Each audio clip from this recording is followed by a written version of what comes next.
Hey, we are live again at the Meade County Fair. This is Mark Burnett and in with Stephen Lake. We are here at the fair to bring you what's going on, let you know just what's happened this week, and coming on with us right off the start of the right now live is Kentucky Senate candidate Daniel Cameron. So welcome to the show, Daniel. Hey, thanks, guys. How's it feel to be out at the fair? Oh, it's hot, man. It is hot. Hey, last time you were here, you were sweating to the oldies, man. I think you shook everybody's hand in Meade County running the parade. I was kind of a little. I didn't see you this year. What happened? Well, you know, we're trying to get to as many places as possible, and you obviously can't get everywhere every year. But you know, I certainly hope to be back there next year as the nominee. Well, yes, right.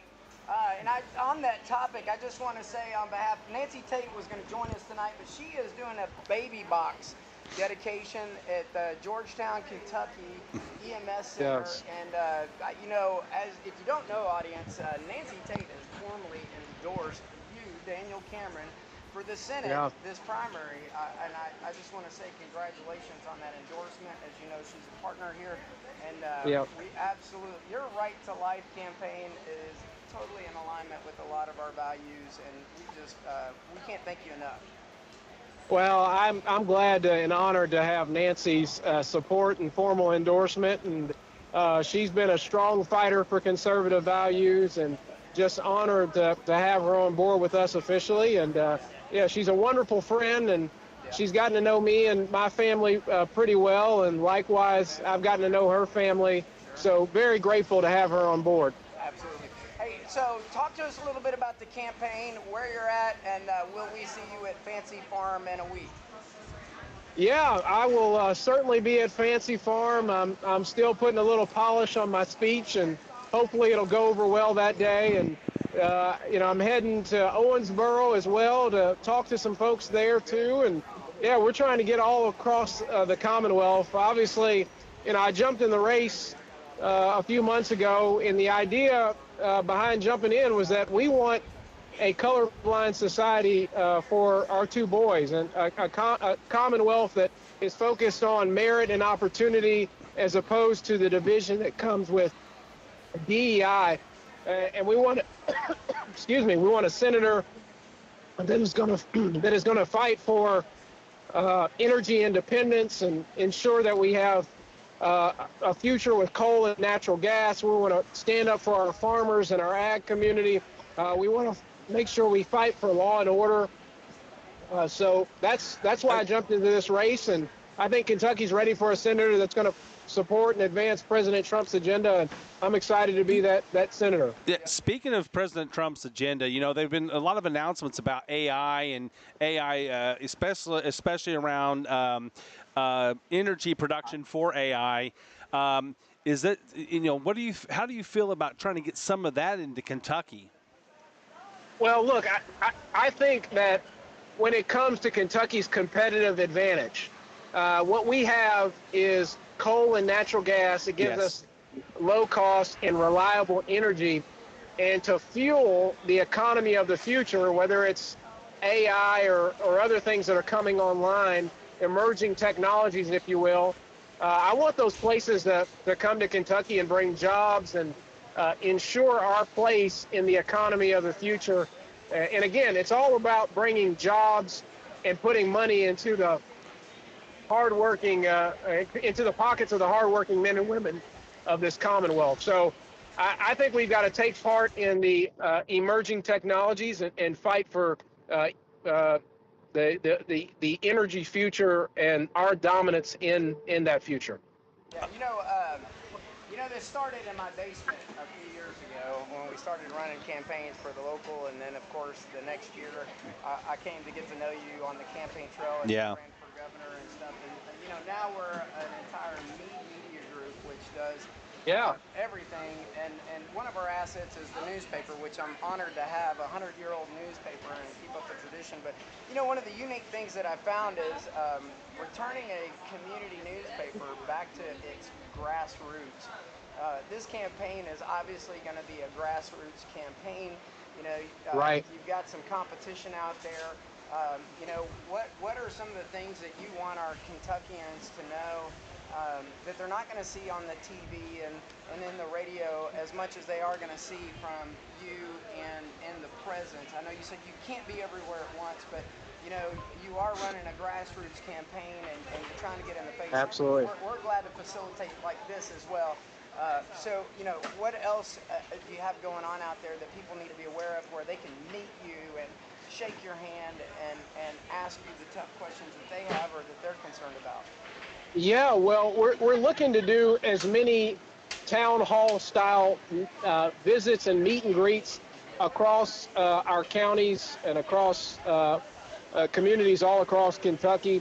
And what we're also doing is ensuring that we have Team Cameron county captains in every county. And so we're looking for a county captain for Meade County and all of our 120 counties. So I'm hopeful that we'll get some more county captains online, because that will help us better connect with every county, and our county captains can kind of be the lead or point of contact for us in every community. Because to your point, it is really about motivating the grassroots in a way that makes them want to stand and support this movement and this work and get to the polls come May of next year and ultimately November of 2026. I mean, that is one of the most important pieces, is to get people. There's a lot of people who will support in the primaries. It's very important to get your people to the polls. That's right. And so it's you know, and I know that there's a few folks that are looking at trying to help you find a captain for this area and such. You know, I think that you've always been very close to Meade County. You've been here several times, even when even when folks said, "Hey, don't come down here." You know, maybe you shouldn't be. But you made the decision to come here and make sure that you show the support here. And I think that there's a lot of people here who do support you. So it shouldn't be too difficult to find that captain for you. In all fairness, too, I want to make it very clear. Mark Burnett is the host of Kentucky Talks podcast, but also Mark wears the hat of the chairman of the Meade County Republican Party. So not to put Mark on the spot. Yeah. But his affiliation with Meade Media Group and Nancy's decision to support you are two separate things. I am not an employee of the Meade Media Group. I am a volunteer, and I'm here just to host. But you know how Daniel, you and I, we've known each other a little while, so you know that I'm not going to endorse anyone as the county chair. You know that I must remain neutral, and the county party remains neutral as a whole. But individuals can go and endorse all they want. So that's Nancy's more than happy to, more than free to go and endorse anyone they want. But from just an organizational standpoint, we're behind all of our Republican candidates, if you know what I mean. Absolutely. Mark. Yeah, that makes complete sense. Absolutely. And Mark, I want to commend you on your service and your commitment to the party and its values, and the work you've done in Meade County has helped so many candidates. So thank you. Oh, no, my pleasure. So, Fancy Farm, let's talk about that coming into next week. We're coming right out of Fair Week, our prime time in Meade County. Lots of attention coming in here from all over as one of the largest state or county fairs in the state. In fact, David Pace was on here the other day, and we talked about how they always get recognized as before they do something at the state fair, they always look to what we do here. But going into Fancy Farm, I wanted to lead into that a little bit. And what are some of your expectations and that you hope to accomplish during that event coming up? Well, it's a great question. So I think as a level setting expectation, my goal is to tell as many people that are watching and that are attending why I'm running for the United States Senate. And a lot of times in these big races, you get focused on attacking the other people in the race. And I actually think a lot of Kentuckians want to hear what I'm for as opposed to who I'm against. Absolutely. And so that's what I'm going to try to articulate during during that speech. And that's just kind of as a sort of a default for where I want to be at the Fancy Farm speech. And then on top of it, you want to have a little fun because we know Fancy Farm is about, a few good, ribbings and that sort of thing. So I'll have a few jokes in there, lighthearted jokes, and we'll try to have a good time. But yeah, I mean, we want to get our supporters there. We want to make sure that we've got folks in the crowd that are excited and motivated and behind Team Cameron. So we're going to have a bus that's going down there as well. If anybody wants to join the bus, they can go online and sign up for the bus, or they can let us know about how they want to ultimately be there and be a part of Team Cameron by signing up at our website. But yeah, we're looking forward to having a good time.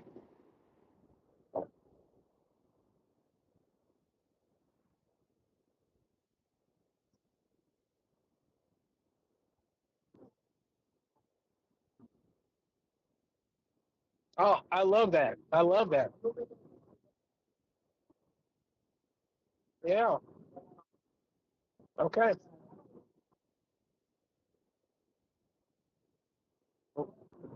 Right. Right.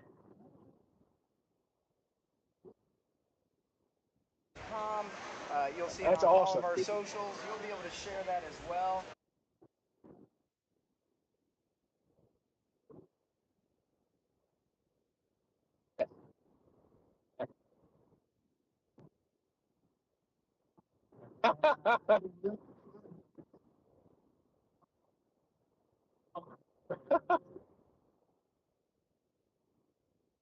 Yeah.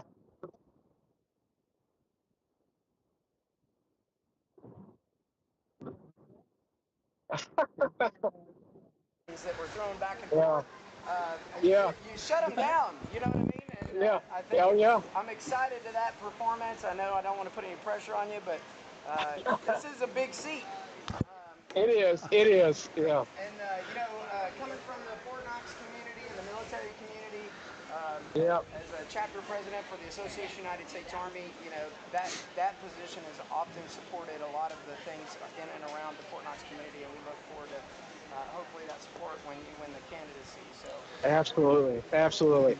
Well, I appreciate that. And yeah, we're gonna throw a few jokes in there, and hopefully they land. That's always the hard part is, make sure the timing's right and you land them well. So we're gonna try to figure that out. I mean, I had to step away for just a second, but did you all talk about the fact that KET is not going to be? yeah, I did. Yeah, I okay. didn't mention a name because Oh, I'm gotcha. a professional channel, but thanks, Mark. Well, that's public. That's public, so it's I got you. But I got you. So we will be broadcasting it and live. So You can bleep me out later in post. Another question. Obviously you're going to make your rounds. Are you going to let your mom look at your speech before you go up there? Oh, that's a great question. I don't know. She might start marking things out if I let her look at it. So although she can get fired up pretty easily. So she might she might be asking me to add a few more zingers in there. Oh yeah, maybe. She may be more well liked in this community than even you are, right? But people love her. People in this community love your mother. I mean, I just let you know that. I want to bring that up. If you're listening, you don't know Daniel's background. North Hardin High School graduate, right? And your mom lives in Hardin County. Yeah, so I went to Central Hardin and John Hardin. My parents owned a coffee shop. Meade County was beating up on us in football when I was at Central Hardin. There was a guy named Darnell. I can't remember Darnell's last name, but Darnell Stewart. Man, he was you talk about a great running back. He was a good running back. But I grew up right there in E-Town. Spent a lot of time over in Meade County, and my mom. I think she's probably gotten out and doing more campaigning than our whole team. She is everywhere. Well, I mean, the people. I mean, especially the prayer warriors I know around here. Yeah. They know your mom well, and she's doing a great job for you. I tell you that. I appreciate that, Mark. Yeah, she is I tell people all the time, man, she is a prayer warrior and has spent a lot of time on her knees praying for folks all across, central Kentucky. And yeah, she's a great woman. Mm-hmm. So you went down, and I don't know how much time you have, but the great thing about this is it's a podcast, right?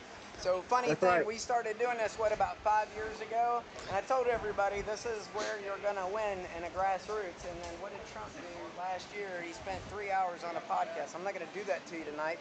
But clearly that Joe Rogan podcast helped elevate his thing. And here we've been saying that for long. You want to connect with people, connect with them in a way that's unfiltered. Speaking to people Yes. directly, Yes. unfiltered, and such. So I think that's an important piece of this. And so, Absolutely. So Daniel, I don't know how much time you have left, but we are super glad that you joined us tonight. Oh my gosh, man, I'm honored to do it, and I'm happy. Look, as often as you guys want to have me, I will be there, and it's so grateful for you. And this is the perfect model for communicating with people. It's not the traditional media. It's podcasts. It's local newspapers that are connecting and understanding local issues, and you guys get to the heart of that. And I'm really, again, I've been excited to see your growth because you all are resonating with people and getting to the bottom of issues in a way, frankly, that traditional media doesn't do. Well, I appreciate that. You can definitely tell it in our numbers. You only issue so many newspapers, but in digital, I get footprint traffic, which is really good. Yeah. Hey, I would be reminiscent. I've got Mayor David Pace, Fair Board President David Pace, 5,000 other hats on here too. If you want to say hello to David Pace, he's running an amazing Meade County Fair. David, we got Senator candidate Daniel Cameron on the radio with us. I've met Daniel many times. He's come over to our chamber office, industrial office, and spent a little time with us. Absolutely, Mayor. It's always good to chat with you, my friend. That's anytime you ought to be here at the fair. I think you remember walking in a parade. It was probably 65 degrees. Maybe I'm off a little bit there. Yeah, but I think it was probably a little cooler than that. You would have definitely melted this year. It felt like it was 100 in the shade this year. Bubble gum melted in the wrapper. So. Oh, it was. But you know what? We had a great time. It was one of the longest parades we talked about earlier this week. It was one of the longer parades. It's like, we were already packed up and ready to go, and people were still coming out of the park up there. So it was intense and hot, and but we had a great time. It was great. A lot of folks sitting on the side of the street or watching, and that's what it's all about, just entertainment. Yeah. This year, Daniel, we had last night, I think, an impressive night. We had a rodeo. This is how Project Management 101 should be taught right here from WKU and Louisville. This is where project management meets success. He had a rodeo going on, full scale, highest level of entries that they've seen in a long time for the region. At the same time, we got a country and western concert with a local artist that just was on the Grand Ole Opry. And then you've got the Kissel Entertainment for all the stuff. All while it was Kids Day and the families and the kids were out here. It was an amazing and impressive sight to see. For a small fee of $15. 14 yesterday, 15 tonight. yesterday. Yeah, it was definitely a great day yesterday. Next year we're going to have to get you out here for a day at the fair. It's always great to see you, and we would love to have you down. Daniel, you still there? We might have lost him. I think we lost him, but that's all good. Well, David, how did it go? Yesterday was just a phenomenal day, and I think I went over some of the numbers the other night with you, but I went back through them again today. I went back to the special needs and just going back through some of the things we were able to accomplish. 184 individuals. 184.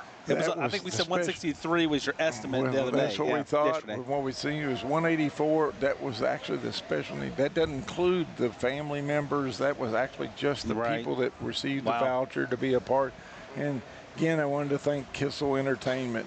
They stepped up again.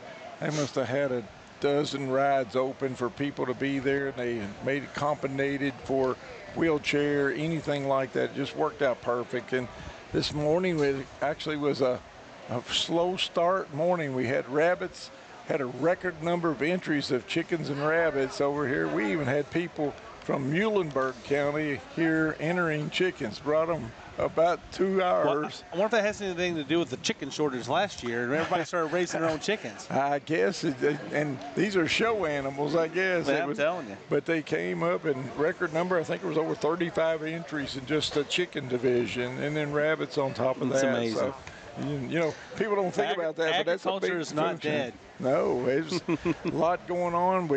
This has been a day where we tore down a lot of stuff. We've actually big pens, all the things that had to be put up for the pigs and the goats and the lambs, and it actually is all put away now. And we have a lot of volunteers with the family members, different ones come and help us. It's just been a phenomenal day for that. And now we're switching hats, and our whole goal is telling people to stay hydrated today. Yes. It's just really, the sun is warm. If you can get in the shade, there's a little breeze, but it's just till that sun gets out of sight. It did not feel as hot today as it did yesterday. I know it's hotter. It's pretty warm. But it doesn't feel, I mean, when I was walking around outside, it didn't feel as hot. I mean, maybe the humidity's a little bit lower today than it was yesterday. And there's more breeze. If you go out, there's just a little bit of air movement, and that's helped quite a bit. Oh, quite a bit. And, you know, we've had a lot going on. And right now, just switched over. They're getting ready to have the first preteen contest in the building. Nice. There's only a small turnout for that. There's only 36 young ladies vying for that. And I think there's 16 in the teen contest at 7 o'clock. So all of a sudden we've got 50 young ladies in a closed contest where it's not open. We've always taken the stance.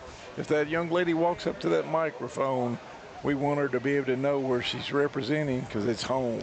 And that's why we stay with that. And not every competition's like that. There's a lot of those pageants around that it's completely open, and you end up with somebody from 3 counties over representing a county that they really don't even know anybody there. So I'm glad that you all do that. Leave it open. They'll go and try out at another pageant before they try it here. But I will tell you, the one thing that I do appreciate about the ladies that run all these pageants and do the behind-the-scenes work is that, well, one, it gets in the fair catalog. And 2, that all of the rules regarding in every event for this entire fair are literally inside of this fair catalog. And it's part of the publication, which I think is interesting because there is no exception to the rules when you read the rule book. And there's never been a situation where I found that you guys, or that you've ever had to talk about where it was ever in question. It's been very clear in the rules for any event that you participate in, which I think is absolutely amazing. And also the catalog, we have it on your website, our website, and anybody can go there. If you say you can't find one in the catalog out on the rack, we tell everybody it is available. All you got to do is look for it. We have all that stuff available for people to move forward with. I can tell you that there have been over 15,000 people that have gone to look at this on our website. It's a little over 15,000 people, and I can tell you that they've looked at more than 30 pages. That's great. Per user. That's the average book per user. So what you have in print is not even compared to what we could do in the digital, so it's amazing. And I think we've worked on that a little bit with the Department of Agriculture, the Kentucky Fair Association. We're trying to critique some of that. Do we have to have all the many printed copies that we do? And we're trying to streamline it, push people a little bit more to the online presence where people love it. Yeah, you still got to do a layout, and these that sit around on coffee tables for years. That's Mark going in the fun house. That's me right there. People love to have that, and that's why we went with some of the old vintage photos that we got for you. We want to be able to have that. That's a local puller and the tractor right there. Mm-hmm. You know, those are the things that people want to see. They just want to see those old pictures. Well, I hope to get some aerial photographs for you guys before the fair is over, so everybody can see a graphical representation of the fair year over year, 10 years from now, when I'm still doing this. You know? And that's one of the things that we stress. I had a couple of people call, well, they want to do this. I want to fly a drone. Well, we don't allow that. It has to be to set up with us. We can't have that going on for people wanting our images, things like that. So we hopefully I got that straight with a gentleman today and made it where everything works out. Oh, So, I didn't know that. Okay. yeah, Interesting. yeah. But it's I some told people. your wife the other day, I said, it's better for me to ask for permission than it is for forgiveness with David. I don't want to be on that side of the fence. I've seen some people get sideways, and that's not a place I care to be with the fair board. I've come a long way in a few years. In a bad way. I just meant, in general, that's not a side I want to be on. Y'all to go to great lengths for safety, insurance, and all that other stuff. And that's my strive is I want every person here to be able to have a really great time, enjoy it at a reasonable cost, but I don't want them taking risk. And I mean that from our volunteers, our fair board. I don't like seeing a ladder in the back of a golf cart so you can reach a little higher. And, you know, and our guys, they see me coming, they all scatter when it's something like that because, you know, I try my best to make sure they realize this is not something we want to mess around with because neighboring county fair is in the middle of a big lawsuit. So it's some things you just got to make sure how you make it work. Yeah. Now the heat injuries you were talking about, making sure they were getting ahead and hydrating and stuff like that. Folks, if you come out here, it's great that we have EMS on standby and all of our law enforcement that are circulating. And yes, it is absolutely probably one of the safest places that you could be in America, where you can attend the fair and know that your kids are in a well-supervised, monitored environment. But I would tell you that you need to come out here hydrated. There's lots of goodies and stuff like that, and we want you to enjoy that. But please make sure you drink water. Don't come out here and be a statistic. Yeah. We do have facilities also that if you start feeling that way, and I hate to tell people that, our bathrooms are probably the most cool place you could go to. That's true. Air conditioning, the home and garden building, the community building is all open for that. I mean, if you're feeling warm, go watch the pageant. Well, it's in an air-conditioned building. We've got a command center that we pre-meet before the fair, and I want to applaud Jerome Morgan this year. We sit down. I got him our numbers for the last 15 years per day, and there's many days, and he showed it with the judge, discussed it. We justified the numbers versus the people in this whole county, and it's more people are here than there are other places throughout the county, so that's how we were able to put. I think the other day there were actually 4 ambulances on site at one time. At one time, so. I know they can't keep 4 ambulances here because they're servicing the county. Right. But it's great that when they're not being utilized and you have a spike in attendance, that they're available. That when they're available, they're making them available here so that they can respond as quickly as possible. And this is the center. They feel like they can respond faster from here than somebody from Painville going to Flaherty. It's easier to go from here, and we always put them in a spot where they can get off the premises in a hurry. Yeah. Let's get into last night, the country and western concert. I think J.D. Shelburne did a great job. It was a nice event. We kept it very low profile, just the lighting on the stage. We didn't turn any of our arena lighting on. It felt like an acoustic set. It was, it felt very personal when you're up there. What we had hoped it would be, and it went over well. Just not a lot of people in attendance, but a lot of people went to the back for the rodeo. It was packed back there, and I'm telling you, it was hot. Yeah. So. Perfect. I mean, I had one of our gentlemen that's over the part of that back there, Russ Fackler, on the board. I told him, I said, give us a grade, A to F. Tell me what you would say. He said A- to a B+. And we really, a few people were on the fence. We asked them, and only really had to do that twice, and so it worked out great. I want to applaud the Lone Star Rodeo. They worked with us to help that. They told people, said the Fair Board has worked diligently to give you seating. Please take advantage of it, and that's what we hoped it would be. We didn't want disgruntled people, and I don't have Facebook, but I didn't hear a word about disgruntled people being back there. So that's a positive. No, but I was watching. I was looking at it last night and this morning. I didn't see anything negative at all, but it was packed. Right. You don't have FaceTalk or Instabook or any of that stuff? Not that I'm aware of. At least not the one, not on your phone, right? I might get talked about instantly on there, but but as a whole, it went really well. Very pleased with the turn. And we had the most number of entries in the largest turnout for bull riders, bronc riders that they've had in a long time. So nice. We were pleased about that. They like our arena. Everybody, we hauled brand new dirt 4 years ago, and we brought brand new dirt 2 years ago to put in on top, and we sift all that, and it's just really works up well. The horses perform well in it, and it's softer when you land in it, so it makes a difference. I think that one thing that we know about the Meade County Fair is once you bring in an event that you guys, the whole fair board gets together and they work that event. You ask questions. What went wrong last year? How are we going to fix this? Right. You do that with us at the gate. You know, we've done that over the years where it's like, well, you know, we need something to kind of guide people and things like that. You're always involved in asking questions, how you can get better. You never assume that anything was perfect, and I think that should be applauded. I'm glad you brought that up, because if you go online in the digital or in the back of this catalog, there is a fair survey. And David, I don't want to steal your thunder, but you talk about this every year.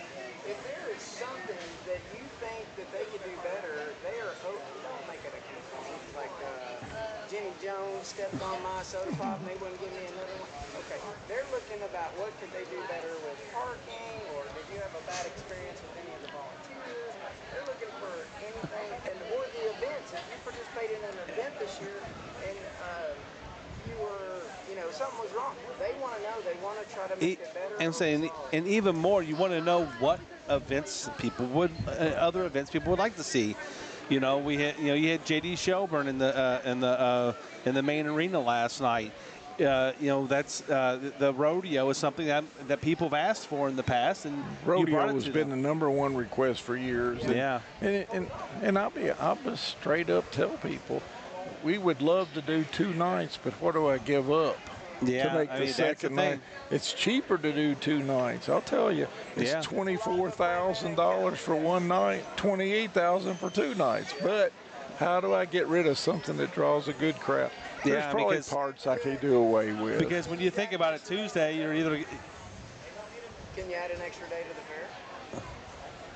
Scoot back a little bit. Yeah, I don't want to get in the way. If you do the Friday and Saturday night the fair, we're going to do it Friday and Saturday night. I don't think you'll see our fair board extending the fair any longer than it is. So 8 days you also have to remember there are other fairs in the area, in the region. Yeah, I'm telling you, because I felt it. But you know, really and truly, and most people only have a week's worth of vacation to come out here and volunteer. I mean, come on. Well, you start on weekend.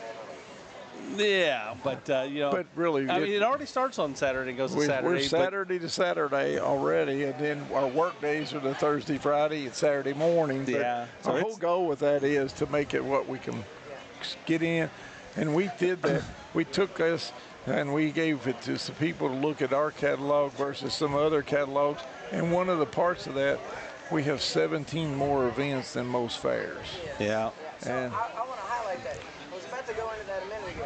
So every year, you guys, along with every county fair, state fair across the state, meet centrally at one location, and all of these vendors that are interested in participating in fairs, they show up to this. It's like the convention. It's not much like the ICAS convention for international air shows when we were doing Golden Knights and all that stuff. But you've got all these vendors there. Your magazine is sitting on the table along with everybody else's, and they actually get judged on. But not just about the magazine, but it's where y'all come together. You're sought out almost every time that comes together, and you're bored for information. How do you do this, or what do you do for that, and all this other stuff. That's from years of experience. We're very cautious when we go to the convention. You know, we don't want to go in there and say, well, we do this, we do that. We listen, and we're trying our best to help newer, younger fairs trying to get on their feet. But I take great pride. Some of my board says, why do you do? If you come to our office, I've got everything we've won since 1980 on the walls in there. And we're in 2 rooms now, so we've had to expand it a little bit. Get a museum for you. Well, or add you to the Meade County well, Museum. and that's one thing I wish someday I could do. I've said this many times to you all, a fair historian and all the old stuff. I would love to have a corner in the museum to start putting some of these old files and some of the old pictures in there, because it just means so much. We had a food booth meeting the other night, and one of the things we were talking about, new windows we were putting in the food booths this year to do away with the fold down wooden things you got to paint and it's just screen. Well, they actually arrived on Tuesday morning, got installed, were functional, and I showed most of the food booth vendors the old photos. That was old concrete block 4 feet up, wooden posts sitting on top of the block, and when the rain came and when the wind blew, they would go. Yep. Yeah. So, needless to say, we've come a long way. We added double the space of those about 2 years ago, and it's just really. And you watch the crowds for food, probably need to be twice again big to make things work out for them. Yeah. You might have to start moving them apart. Well, we do have a couple of these spots, and that was the bad part. We had the original 5 we built on this side for cattlemen and pork producers. Well, when you're out here in September and October and you're measuring what the distance you want to build, it looked like it was plenty of space.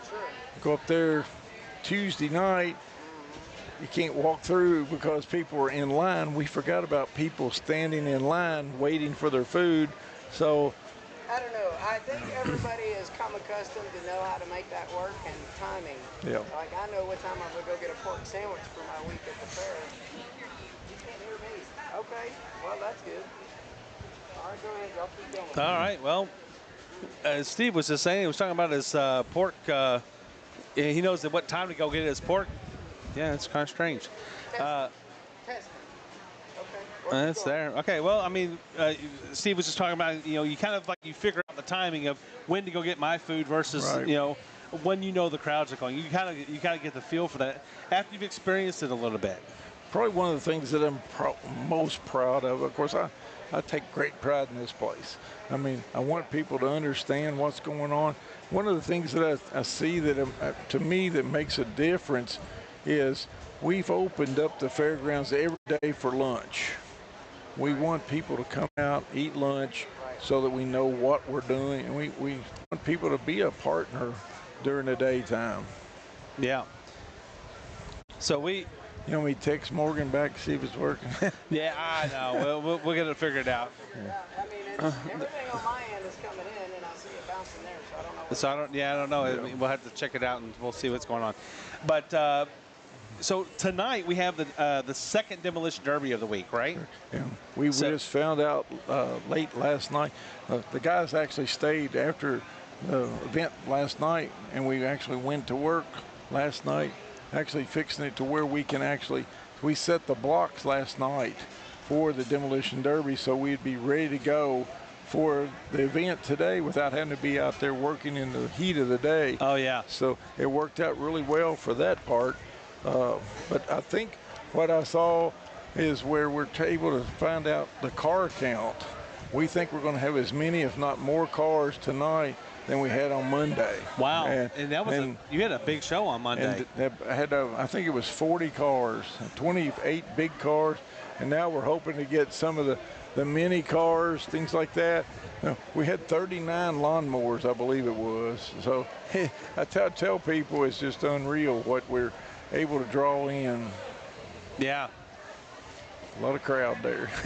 And that's our goal for tonight, having the demolition derby. We have the horse pool back at the back. That starts at 7, I believe, right? Yep. And the team, pre-teen and team, again, 50 people entered that, young ladies. So we're really excited. I think, going on right now as we're talking. Yeah. Miss Teens coming up right after 7 o'clock. Right. Yeah. And then, of course, the demolition derby starts about a half an hour after that. Watermelon eating contest starts at 6:30, so you have time to get here for that. Right. And that's down in the main arena just before we start the derby, right? That's correct. Yeah, that's the big thing on that one, where people are able to participate. I don't think Emily Thompson and Tim Kern helps with that still today, even though he doesn't have his story more. He still helps with that. Yeah, and we miss the store. I know, and I tell people all the time. I want to clarify. My granddaughter is in the teen contest. Okay. I'll tell it up front. She's in it. I'm going to be there cheering for her. If she wins, that's great. Yep. If she doesn't win, it's great. I have to head to the back gate to relieve somebody. Also, their grandbabies in the teens in the teen. So, it's going to be, or maybe they're in the preteen. So they may already be over there. So hopefully I'm not too late. 36 in the preteen. That's a lot. That's a lot. That's a lot. But that's great. It's great for the community to get all that participation. One thing we did do up there for today, we added 2 sets of bleachers in there, knowing that contest was going to be so large. We put about 100 more seats in there. So on top of the bleachers, we've probably got close to 600 seats in there. Well, because everybody's local. Right. Everybody's local. So when you have 36 contestants, then you have, it's not just mom, dad, or mom and the aunt or what. It's mom, dad, brothers, sisters, aunts, cousins, uncles are all coming to see. And so it's important to have that seating. All of you all have heard me say this. It's marketing for us. Why do you have Power Wheels? Why do you have lawnmowers? Well, every lawnmower, let's just start with Power Wheels. You have the driver, and you have a mom and a dad, and then 4 grandparents in most cases, and then aunts and uncles that come to see one driver. And you do that times 25 vehicles. Pretty profitable for us to be able to do that. Yeah. And same thing with lawnmowers. Most people that are on lawnmowers are younger people that can't drive a lot of cases, or just getting there. They're prepping themselves for the demolition derby, right? Getting ready to be that next step. And for the future of this fair, it's got to be that way. It has to be. And I talked about that with our board the other day. We had a total group of 25 new volunteers that showed up, worked really diligently. But the thing I really liked the best, there was probably some 18 to 25-year-olds that I just thrilled me to see them here. That's good. So just to kind of like set the tone, demolition derby tonight, and then we have the big trucks and tractors tomorrow and Saturday. The Correct. NTPA is in town. That's going to kick off tomorrow around 7:30, I believe it is, and working the back gate has always amazed me that there's nobody back here except for demo cars on Thursday night, and then by the time we get here in the morning, the next morning, it's already filled with trucks. Well, we've already got 4 here. Yeah, I mean, it's as I was telling some folks, I said it's possible you're going to see a couple of semis come in late tonight because they're getting here trying to get, these guys are coming from all over the country, and when they get here, they need a place to sleep. That's the key. They already have found out, hey, this is a place to go and be. So they come and enjoy. They put their chairs out. They enjoy the fair until it's their turn to put on the show. Yeah. So that is good marketing for you guys to be able to push and have those people come in. Hey, if you want to do a fair, you need to go to Meade County Fair. So hopefully my mic is coming in this time and everybody can pick me up. I see it coming through the text, so that's got to be a good sign. David, I know you've got so many things to do tonight, and I just want to say thank you again from the bottom of our heart. Absolutely. And Kentucky Talks, the podcast. We've got a lot of podcasts coming up with different genres and fields in the company, and I just appreciate the honor and opportunity to facilitate this marketing and to talk to you this way. And it's down to earth. We were just talking to Daniel Cameron. There's not really many other ways in media that you can really break stuff down. Some are regulated by time and commercial and all that other stuff. We're just thankful to have an honest conversation about what's going on and to highlight all the work that gets done. It's important to us to make sure that we talk about all the people behind the scenes. I know it's important to you. It's important to us because we see these people throughout the community, and we want to make sure they know we appreciate them and all the hard work. Well, and I'm speaking on behalf of the entire fair board, we love to tell the facts. Yep. And, people being able to get on Facebook and behind a keyboard and just say whatever they want to say, it's okay. We take it. We go with it, but we prove to them what it is. Yep. And it's our goal to make it. This is the county folks fair. Yeah. We just manage it for them and put it together, and we don't always make everybody happy. We're not ever going to make everybody happy, but we think about the majority. We try to make things more convenient. We're working on some upgrades for some handicap accessibility that we're working on. It's just, how do you make that work in 53 acres? Yeah. And it's a tough spot. You guys are doing a great job with all the. I think it's one of the greatest fairs. I mean, I remember when I was a kid, and I was just dating my wife, and she lived in Ohio. We would go to the fairs, the county fairs around there, and I was like, this. I go to this just pales in comparison to what we experience, and don't get me wrong, there were great fairs, but it's like you almost forget how small a county fair can really be. Because this is what we have. That's kind of that at the convention. We try to be very quiet. We don't say a lot of things about what we're doing. I mean, we tear down things that most fairs would love to have just because we need it to be bigger and better. Prime example, we built a brand new wash rack 2 years ago back here. The state fair, Commissioner Quarles came. He said, we don't do anything at the state fair that we don't say, how does Meade County do it? Yeah. And, that's something you're proud of. Yeah. I mean, you got to have a little bit of lump in your throat when somebody says that, And I have one, and I'm not. I'm part of the fair, but I'm not the fair board or anything like that. But I've appreciated you allowing me to be a part of it. I'll speak for Steve too, but not just from the podcast, but from just the different aspects. I really appreciate you allowing us to be a part of it. But without that lump in your throat and the other 35,000 people that come this fair will do this. We want everybody to keep pushing it up the scale. And, when you're size we are, that's a tough challenge at times. It is. Trying to make yourself grow. We were up the first 2 nights. We were down about 1,000 people last night, and it just kind of makes you check and balance what we do, what didn't work. We thought, and it looked like back there was low, but we had so many more seats, it was misleading. Yeah. So those are just some of the things we look at.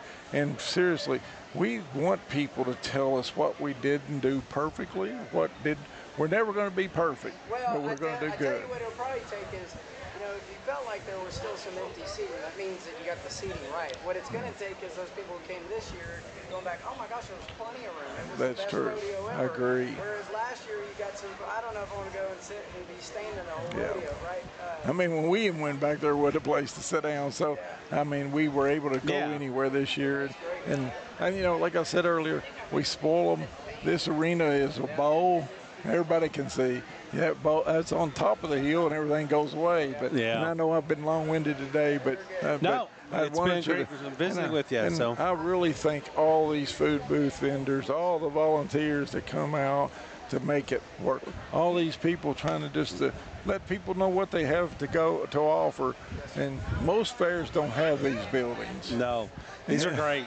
And these it are really great. is. So very fair. I do it, and I thank you all for the friendship as much as for the show. Yes, sir. See you tomorrow. See you tomorrow. Thanks. Well, guys, we're going to jump off of here very shortly. We're not. Oh, we got another. Yeah, I know you got to go, but Daniel was wanting to get back on. We missed a little bit. Okay. Well, I don't have to go anywhere until we can hang in there. All right. Let me mute a couple of these other lines here. There we go.